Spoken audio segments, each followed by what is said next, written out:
অবিনাশ যখন দমদম বিমানবন্দরে নামে তখন রাত হয়ে গেছে। বেশ অনেক দিন পরে বাবা মা আর ভাইয়ের সাথে দেখা হবে ভেবেই মনটা খুশিতে নেচে ওঠে। দিল্লিতে একটি বহুজাতিক সংস্থাতে চাকরি পেয়ে প্রায় বছরখানেক আগে যাওয়ার পর কলকাতাতে একবারও আসতে পারেনি, অফিসের ছুটি পায়নি বলে। এমনকি দুর্গাপুজোতেও আসেনি বলে মা বাবা সকলেরই মন খারাপ হয়েছিল। অবশেষে কালী পুজোর ছুটি পাওয়ার দিন তিনেকের জন্য কলকাতাতে আসেও। কালী পুজোর আগের দিন বিকেলের ফ্লাইটে কলকাতাতে আসে। মা বাবাকে আগেই সব জানিয়ে দেওয়াতে বাবা মা ও ভাই খুব খুশি হয়, বাড়িতে অপেক্ষা করতে থাকে। এয়ারপোর্ট থেকে বেরিয়েই অবিনাশ বাবাকে ফোন করে জানালো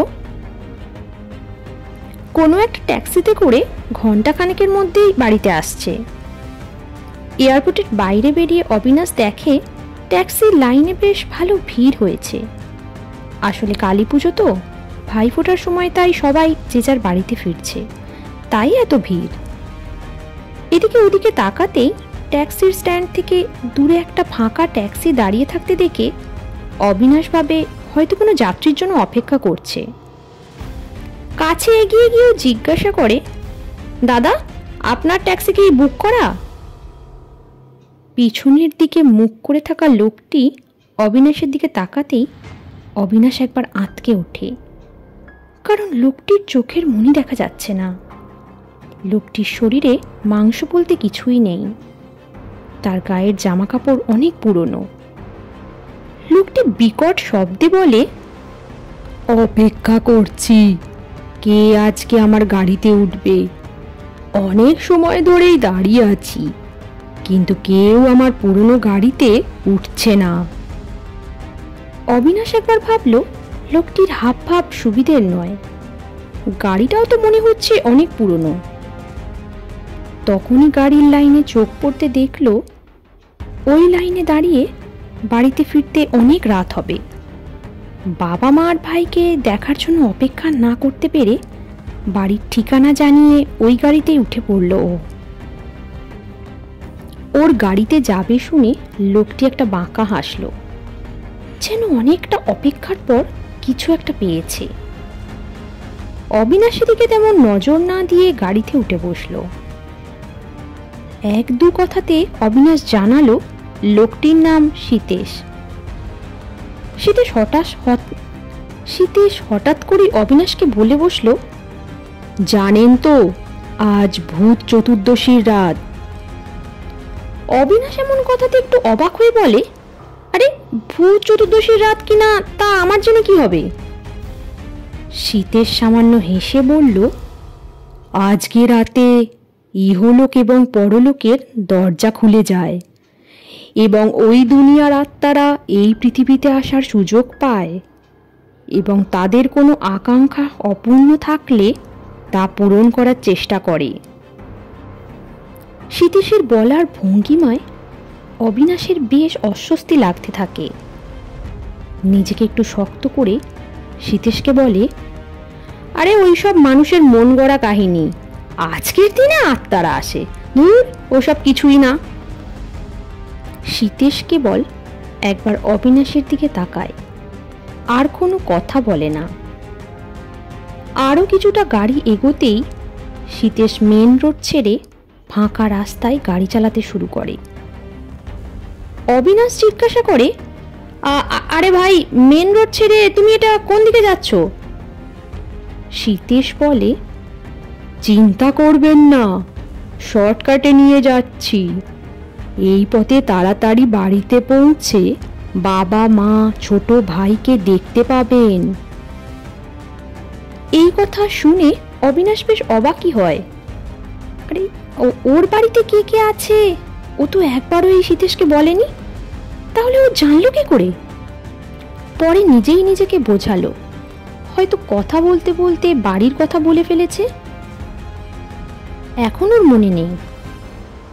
গাড়ি কিছুটা চলার পরেই একটা বাড়ির কাছে এসে সীতেশ তার দাঁড় করিয়ে বলল, বাবু আপনি একটু গাড়িতে বসুন, আমি বাড়ি থেকে আসছি। এই বলে সীতেশ বাড়িটার ভিতরে চলে গেল। অবিনাশ গাড়িতে বসেই দেখল সীতেশ বাড়িটা ছোট কিন্তু বেশ সুন্দর। কালী পুজো উপলক্ষে টুনি লাইট এবং বাইরে ছোট ছোট প্রদীপ জ্বলছে। বেশ অনেকক্ষণ বসে থাকার পরেও সীতেশ বাড়ি থেকে আসছে না দেখে বিরক্ত হলো, কারণ ওর এতে নিজের বাড়িতে পৌঁছাতেও দেরি হচ্ছে। অবিনাশ আরও একটা জিনিস খেয়াল করে, সীতেশের বাড়ির সব দরজা জানলা খোলা, কিন্তু বাড়ি থেকে কারোর কোনো আওয়াজ আসছে না। এবার অবিনাশ ঠিক করে সীতেশের বাড়ির ভিতরে ঢুকে দেখবে ও এখনো আসছে না কেন। গাড়ি থেকে নেমে এদিকে ওদিকে তাকাতেই অবিনাশ দেখল সীতেশের বাড়ির আশেপাশে আর একটাও বাড়ি নেই, কেবল বড় বড় গাছপালা আর একটি কবরখানা।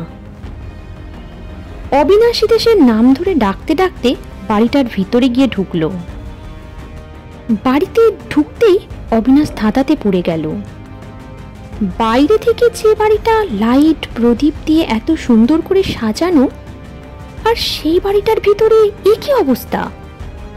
চারিপাশে মাকড়সার জাল, জিনিসের উপরে দীর্ঘদিনের জমে থাকা ধুলো আর বিকট গন্ধ, যার ফলে অবিনাশের দুপুরে করা লাঞ্চের খাবার যেন বমি হয়ে বেরিয়ে আসছে। এমন সময় যে দরজা দিয়ে অবিনাশ সীতেশের ঘরে ঢুকেছিল সেটা হঠাৎ শব্দ করে বন্ধ হয়ে গেল। চারিপাশে এখন কেবল অন্ধকার। এইবার সত্যি সত্যি অবিনাশের ভয় করতে শুরু করেছে। পকেট থেকে মোবাইল বের করে তার টর্চ চালিয়ে ঘরের এক পাশ থেকে অন্য পাশে ঘোরাতে ঘোরাতে সীতেশের নাম ধরে ডাকতে শুরু করে। ঘরের এক কোণে টর্চের আলো পড়তেই অবিনাশের শরীরে বরফ কুচি বয়ে যায়। ও দেখে ঘরের এক কোণে সীতেশ দাঁড়িয়ে আছে। এ কোন সীতেশ? ওর মাথাটা সামনের দিকে হলেও শরীরটা পেছনের দিকে। দুটি চোখে মনি বলে কিছু নেই, শুধু অন্ধকার। পা দুটি বাঁকা আর হাতে একটা ধারালো ছুরি, যাতে শুকিয়ে যাওয়া রক্ত লেগে আছে। সেই অবস্থায় সীতেশ হাসতে হাসতে বলে, বলেছিলাম যে ভূত চতুর্দশীর রাতে আত্মারা পৃথিবীতে ফিরে আসে, যেমন আমি প্রতি বছর এই দিনে ফিরে আসি। অবিনাশ কাঁপতে কাঁপতে বলে, তবে তুমি কি ইচ্ছে করে আমাকে এখানে এনেছো?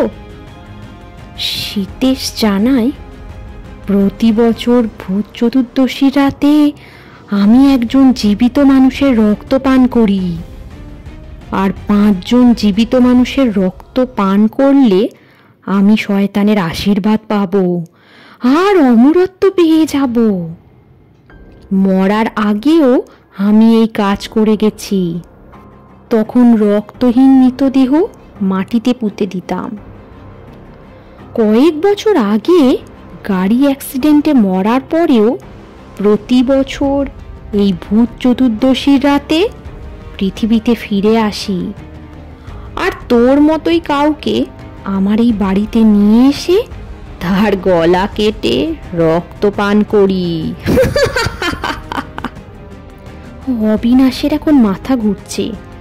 তা সত্ত্বেও দরজা দিয়ে পালানোর চেষ্টা করতে যাবে দেখে আগেই সীতেশ না না না পরলোকের কেউ দরজার দিক থেকেই হাতে সেই শুকিয়ে যাওয়া ধারালো ছুরি নিয়ে এগিয়ে আসছে তার দিকে।